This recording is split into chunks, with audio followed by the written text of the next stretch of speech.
எல்லா தொகுதியிலையுமே என்ன நிற்க சொல்லி ஒரே அன்பு தொல்லை, என்ன பண்ணுறது போங்க அப்படின்ற மாதிரி ஒருத்தவங்க ரொம்ப ஃபீலிங்காக பேசியிருக்காங்க. பேசினது யாரு? தேமுதிக பொதுச் செயலாளர் பிரேமலதா விஜயகாந்த். அவங்க தான்.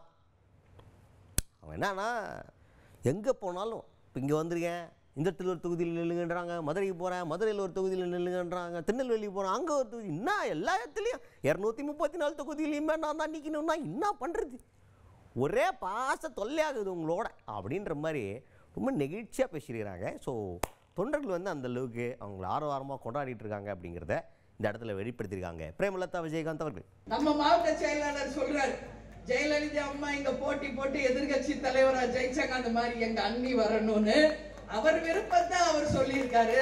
நேத்து மதுரையில நாம் பேசும்போது மதுரை மத்திய தொகுதியில எங்க அண்ணி போட்டி போடணும்ன்றாங்க, கடலூருக்கு போனா விருதாசலத்துல போட்டி போடுங்கன்றாங்க, கள்ளக்குறிச்சிக்கு போனா நீங்க ரிஷிவந்தியம்ல போட்டி போடுங்கன்றாங்க.